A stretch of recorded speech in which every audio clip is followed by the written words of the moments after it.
Ir iškilo tokia problema dėl vairuotojų atlyginimo poilsio dienomis. Labai dažnai renginiai mokiniams vyksta, vedas varžybas šeštadieniais, sekmadieniais, vairuotojai veža mokinius.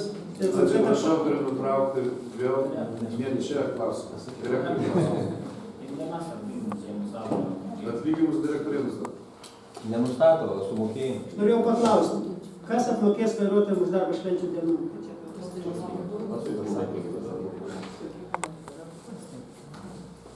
Tai tik tai, aš suprantu, kad įstaiga sumokės.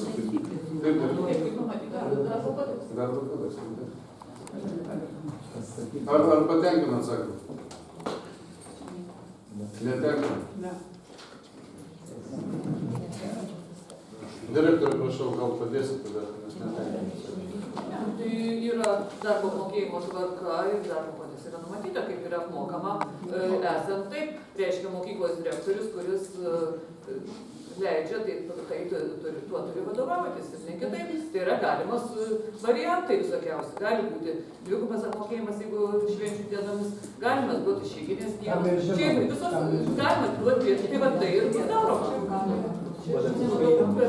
Ačiū. Ačiū. Ar yra norinčių dar paklausti? Nėra. Prašom registruotis, kas nors pasisakyti šio klausimu. Eugenijus Dargažas, prašau. Teko man kalbėti su keliais vairuotojais. Nesakysiu kokiais, nesvarbu, čia yra realiai, kadangi pinigų visą laiką trūksta mokyklom šitiem dalykam. Jie nėra apmokami, direktoriai neturi iš ko mokėti. O žmonės važiuoja, žmonės dirba, tai mane ir domina, kaip čia šitą problemą reikia įspręsti. Čia nereikia apsimetinėti, kad čia turi mokėti įstaigos vadovas, tai galais su galais nesudurti nėra ką už elektrą mokėti, už kurą nusipirkti, vairuotojų mokės už darbo poilsio dienos. Realiai yra ne tai. Kai šitą klausimą aš nežinau, kaip reikia įspręsti, bet ir man atsakymą niekas nedavė. Visi mato, kad karalius nuogas ir apsimeta, kad jis apsirengęs. Iš tikrųjų, realiai vairuotojai nieko negauna. Tiek norėjau pasakyti. Kuris šitą apsimeta? Karalius apsimeta nuogas. Tai yra tokia patarėlė, turbiliausia. Čia niekam netaikoma.